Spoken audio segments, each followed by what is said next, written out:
Hello everyone. Welcome back to online study zone. उम्मीद करते हैं फ्रेंड्स अच्छे होंगे, स्वस्थ होंगे। अब आपका फेस्टिवल जो कि होली निकल चुका है और मैं आशा करता हूँ कि अब आप लोग अच्छे तरीके से अपने प्रिपरेशन पे लगेंगे, क्योंकि जो अगर हम बात करें कि नेक्स्ट एग्ज़ाम्स की, तो सिविल कोड का एग्ज़ाम्स आपका अप्रैल में होने वाला है। तो अच्छे तरीके से प्रिपरेशन करिए। तो देखिए फ्रेंड्स, हम आज के इस वीडियो में बात करेंगे करंट अफेयर्स 2023 का मॉक टेस्ट नंबर 2 है। ये सेट नंबर 2, अगर आपने फर्स्ट को नहीं देखा है तो ज़रूर चेकआउट कर लीजिएगा। नीचे आपको लिंक मिलेगा या फिर प्लेलिस्ट में चेक कर सकते हैं।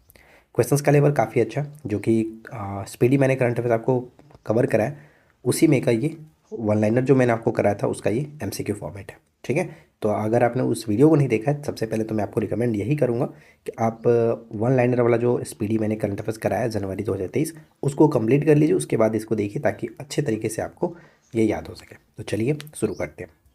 तो फ्रेंड्स, मैं आपको बता दूं, एक छोटा सा इन्फॉर्मेशन है कि हमारा ऑफ़र जो था वो कल तक ही समाप्त होने वाला था, लेकिन कल काफ़ी लोगों का पेमेंट स्टक हो गया था, पेमेंट नहीं हो पा रहा था सर्वर बिजी होने की वजह से। तो आज लास्ट डेट है, मतलब आज के लिए हमने ऑफ़र को थोड़ा सा बढ़ा दिया। तो जो लोग अभी तक नहीं जुड़े हैं, जुड़ना चाहते हैं तो लास्ट टाइम है, जुड़ सकते हैं, फिर बाद में आपको ये मौका नहीं मिलने वाला है। आज हमारी तरफ से लास्ट अनाउंसमेंट है, तो अगर जिनको जुड़ना है तो जुड़िए। जुड़ने के लिए प्रोसेस मैं आपको बताता हूँ। इस वीडियो के डिस्क्रिप्शन में मैंने अपने एप्लीकेशंस का लिंक दिया है, उसको डाउनलोड कर लीजिए। डाउनलोड करने के बाद लॉगिन कर लीजिए। उसके बाद आप कोर्स का सेक्शन दिखेगा नीचे में, कोर्स पे जा करके और जिस कोर्स को आपको ज्वाइन करना है उस कोर्स पे क्लिक करके पेमेंट करके आप ज्वाइन कर सकते हैं। ठीक है, सबसे पहला प्रश्न बनता है कि जनवरी 2023 को आई रिपोर्ट के अनुसार 2022 में सब भारत का सबसे प्रदूषित शहर कौन है? भारत का सबसे प्रदूषित शहर कौन सा रहा? तो अगर आपने ऑप्शन डी को टिक किया तो बिल्कुल सही जवाब है नई दिल्ली। यहाँ पे बिल्कुल सही आंसर बनेगा। ठीक है, नई दिल्ली। सेकेंड क्वेश्चन है कि हाल ही में किसे प्रवासी भारतीय सम्मान पुरस्कार 2023 से सम्मानित किया गया? प्रवासी भारतीय सम्मान 2023 से सम्मानित किया गया, बताइए कि निम्नलिखित में से कौन है? सबसे पहले तो मैं आपको एक चीज़ और बता दूं कि आप लोग इस पूरे वीडियो को सेट के थ्रू लगाइए, क्योंकि सेट ही चल रहा है तो सेट के लगाइए, और एंड में कमेंट करके ज़रूर बताइए कि आपने कितना स्कोर किया। ठीक है, अगर हम कट ऑफ की बात करें तो कट ऑफ मैं यहाँ पे 19 रखता हूँ, क्योंकि ऑलरेडी आपको सारी क्वेश्चंस कराए गए हैं। तो 19 क्वेश्चंस आपको सही करने हैं। 19 क्या, अगर मेरे तरफ से देखा जाए तो 20 क्वेश्चन सही करने हैं। ठीक है, 20 क्वेश्चन सही करिए, टोटल 25 है, तो 25 में से 20 क्वेश्चन आपको सही करना है। तो देखिए, प्रवासी भारतीय सम्मान पुरस्कार 2023 की बात करें तो यहाँ पे हमारा करेक्ट आंसर हो जाएगा option B, Thiru S Nadesan. Thiru S Nadesan यहाँ पे करेक्ट आंसर होगा, ऑप्शन हम बी को टिक करेंगे। यहाँ पे बात कर रहे हैं प्रवासी भारतीय सम्मान, तो प्रवासी भारतीय दिवस 2023 की बात करें तो ये 17वां था, और इसका आयोजन कहाँ पे, कल की वीडियो में बात किया था, इसका आयोजन इंदौर में। ठीक है, इंदौर में किया गया। और इम्पॉर्टेंट एक चीज़ और है कि इस पर मुख्य अतिथि कौन थे, तो मुख्य अतिथि थे गुयाना के राष्ट्रपति। ठीक है ना, गुयाना के राष्ट्रपति। चलिए, क्वेश्चन नंबर थर्ड है कि किस राज्य के सरकार ने, यानी किस राज्य सरकार ने सहर्ष विशेष शिक्षा कार्यक्रम शुरू किया? सहर्ष नाम से एक विशेष शिक्षा कार्यक्रम को स्टार्ट किया, बताइए किस राज्य सरकार ने? तो यहाँ पे हमारा करेक्ट आंसर बन जाएगा option C, Tripura. Tripura is the right answer, option C को टिक करेंगे। क्वेश्चन नंबर 4 है कि हाल ही में बाजरा उत्सव निम्नलिखित में से किस शहर में मनाया गया? तो बाजरा उत्सव किस शहर में मनाया गया? तो ध्यान रखिएगा, बाजरा उत्सव की अगर हम बात करें तो यहाँ पे हमारा करेक्ट आंसर बन जाएगा ऑप्शन सी, यानी कि गांधीनगर। बाजरा उत्सव गांधीनगर, ऑप्शन सी को टिक करेंगे। साथ ही साथ अगर हम 2-3 फेस्टिवल और बात करें, जैसे कल की वीडियो में हमने बात किया था, सबसे पहला फेस्टिवल हमने कल देखा था क्या, गान नगाई उत्सव। गान नगाई उत्सव मणिपुर में। ठीक है, सेकेंड हमने क्या देखा था, सेकेंड देखा था पर्पल फर्स्ट। पर्पल फर्स्ट जो था वो गोवा में आयोजन किया गया था। और एक और मैंने आपको बताया था, उसका नाम क्या था, छत्तीसगढ़ में मनाया गया था, जिसको हम लोग छेरछेरा कहते थे। ठीक है, छेरछेरा महोत्सव छत्तीसगढ़ में। और यहाँ पे ध्यान रखिए बाजरा उत्सव गांधीनगर। तो ये 3 इंपॉर्टेंट है, याद रखना। क्वेश्चन नंबर 5 है कि निम्नलिखित कथनों पर विचार करें और सही कथन को चुनें। निम्नलिखित कथनों पर विचार करें और सही कथन को चुनें। तो पहला पॉइंट ये कह रहा है कि अप्रैल 2023 से पेट्रोल में 20% इथेनॉल मिलाने की घोषणा की गई है, यानी कि 1 अप्रैल 2023 से पेट्रोल में 20% इथेनॉल मिलाए जाएंगे। बिल्कुल सही है। ये जो घोषणा हुआ है वो पेट्रोलियम मंत्रालय ने किया, तो ये भी बिल्कुल सही है कि पेट्रोलियम मंत्रालय की घोषणा है। तो यहाँ पे हम सही आंसर सी को डी करेंगे कि दोनों के दोनों कथन सही है, ऑप्शन सी। 1 और 2 दो सही है। क्वेश्चन नंबर 6 देखिए, काफ़ी अच्छा क्वेश्चन है, और पीडी करंट अफेयर्स में मैंने आपको ये क्वेश्चन कराया था। क्वेश्चन कह रहा है कि हाल ही में शुरू की गई एमबी गंगा विलास, बिलासपुर नहीं है, बिलास है, जो विश्व की सबसे लंबी क्रूज यात्रा है, इसके संदर्भ में कौन सा कथन सही है? तो यहाँ पे 3 कथन दिए गए, तीनों को अच्छे तरीके से बारीकी से पढ़िए और उसके बाद राइट आंसर गेस करिए।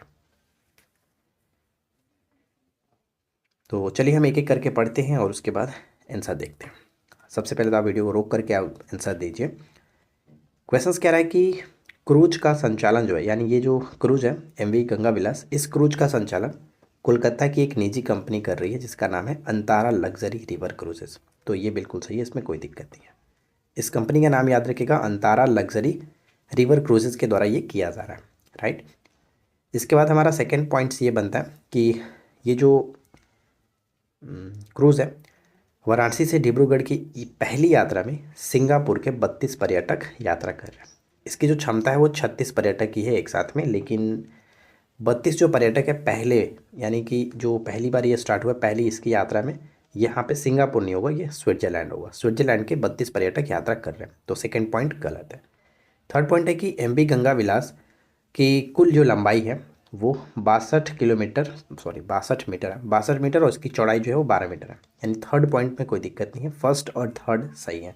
तो किसे टिक करेंगे? सी यहाँ पे करेक्ट आंसर हो जाएगा, फर्स्ट और थर्ड।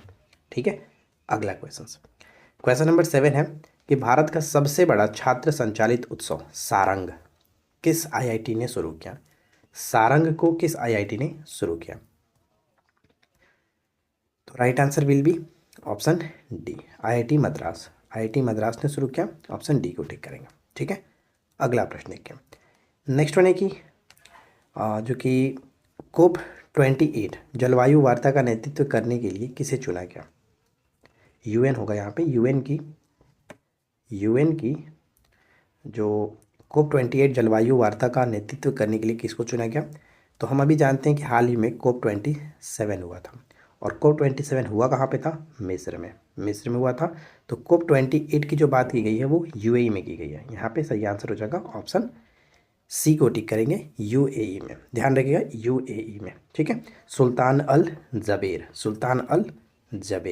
यूएई में। आगे बढ़ते हैं फ्रेंड्स। आगे बढ़ने से पहले एक छोटा सा रिक्वेस्ट है कि अगर आपको ये वीडियो पसंद आए तो प्लीज़ वीडियो को लाइक करिए, अपने फ्रेंड के साथ ज़्यादा से ज़्यादा शेयर करिए, और चैनल पर पहली बार है तो सब्सक्राइब कर लीजिएगा। अगला प्रश्न है कि बीआरओ में तैनात होने वाली पहली महिला अधिकारी कौन बनी है? बीआरओ में तैनात होने वाली पहली महिला अधिकारी कौन बनी है? तो राइट आंसर किसे टिक करेंगे? ऑप्शन हमारा सी बिल्कुल सही आंसर होगा, सुरभि जखमोला करेक्ट होगा आंसर है। अगर हमने कल की वीडियो देखा था तो उसमें क्या देखा थे? शिवा चौहान कौन है? तो इनको याद रखें, सियाचिन में तैनात होने वाली पहली महिला अधिकारी बनी है शिवा चौहान। और अवनी चतुर्वेदी हाल ही में चर्चा इसलिए है क्योंकि इन्होंने सुखोई जो लड़ाकू विमान है उसको उन्होंने उड़ाया। तो ये तीनों पॉइंट्स याद रखेंगे। अब बात करते हैं हम लोग नेक्स्ट क्वेश्चन के। क्वेश्चन नंबर 10 कह रहा है 15 जनवरी 2023 को किसने प्रतिष्ठित गोल्डन पीकॉक CSR अवार्ड जीता है? गोल्डन पीकॉक CSR अवार्ड को जीता है, किसने जीता? तो right answer will be option C, Jindal Steel, option C will be correct answer, ध्यान रखेंगे। इसके बाद अगला प्रश्न है कि किस देश ने 2030 तक सेना को आधा करने की घोषणा की? 2030 तक सेना को आधा करने की घोषणा की है। अगर आपने कल की वीडियो देखा था तो उसमें मैंने आपको 2030 से रिलेटेड और एक क्वेश्चन बताया था कि 2030 तक जो रेलवे है वो शून्य शुद्ध कार्बन उत्सर्जन करने की योजना बना रहा है 2030 तक। और 2030 तक अपनी सेना को आधा करने की जो बात कही गई है वो किसके द्वारा? श्रीलंका के द्वारा कही गई है, श्रीलंका, ऑप्शन डी। ठीक है, श्रीलंका। अगला प्रश्न है कि टाटा पावर हाउसिंग सोसाइटी के लिए भारत का पहला सोलर प्लांट किस शहर में स्थापित करेगी? टाटा पावर हाउसिंग सोसाइटी के लिए भारत का पहला सोलर जो प्लांट होगा वो किस शहर में स्थापित करेगी? तो ये मुंबई में स्थापित करेगी, मुंबई में, ऑप्शन बी को टिक करेंगे, मुंबई में। नेक्स्ट वन देखिए कि प्रत्येक वर्ष राष्ट्रीय स्टार्टअप दिवस कब मनाते हैं? प्रत्येक वर्ष राष्ट्रीय स्टार्टअप दिवस कब मनाते हैं? तो ये बहुत इंपॉर्टेंट होता है, हर बार एग्जाम्स में रिपीट होते रहता है, तो ध्यान रखिएगा। 16 जनवरी को प्रत्येक वर्ष स्टार्टअप दिवस के रूप में मनाते हैं। 12 जनवरी राष्ट्रीय युवा दिवस, स्वामी विवेकानंद की जयंती, और 15 जनवरी को क्या होता है? 15 जनवरी को सेना दिवस। ठीक है, सेना दिवस जिसका आयोजन कहाँ पर किया गया था? बेंगलुरु में। चलिए इसके बाद हमारा अगला प्रश्न है जल्लीकट्टू समारोह कहाँ शुरू हुआ? जल्लीकट्टू बहुत ही फेमस है। तो जल्लीकट्टू का संबंध कहाँ से होता है? तमिलनाडु यहाँ पे करेक्ट होगा, तमिलनाडु से। Jallikattu Tamil Nadu, option B. Next one है कि 16 जनवरी 2023 को 75वीं सेना दिवस समारोह निम्नलिखित में से कहाँ आयोजित की गई थी? सेना दिवस समारोह जो है वो कहाँ आयोजित की गई थी? तो सेना दिवस का समारोह अभी जस्ट मैंने आपको बताया बेंगलुरु में आयोजन की गई थी। यहाँ पे सी विल बी राइट आंसर, सी होगा करेक्ट आंसर। आगे बढ़ते हैं। अगला है कि जापान के साथ पारस्परिक पहुंच समझौता करने वाला पहला यूरोपीय देश कौन बना है?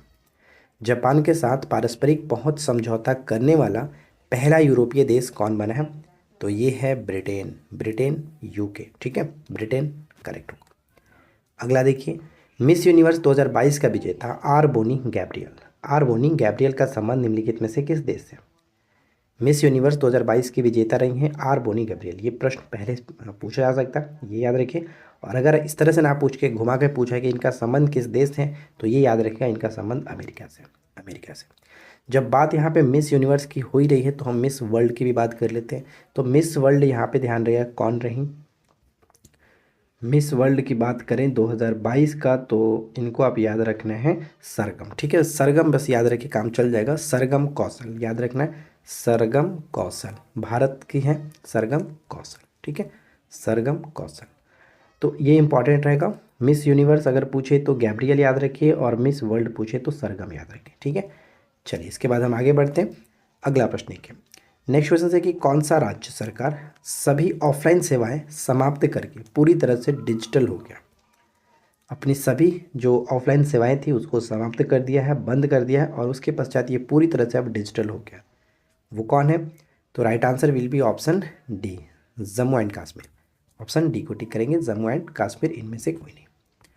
क्वेश्चन नंबर 19 देखिए, जनवरी 2023 की सूचना अनुसार कौन सा देश अपने 75वें स्वतंत्रता दिवस पर जवाहरलाल नेहरू के चित्र वाला डाक टिकट जारी करेगा? ये क्वेश्चन से एकदम वीवीआई रहने वाला है।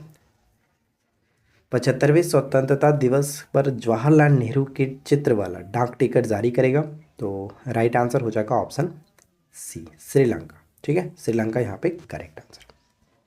अगला प्रश्न, किस राज्य का कोलम भारत का पहला संविधान साक्षर जिला बन गया? कोलम जो है वो भारत का पहला संविधान साक्षर जिला बन गया।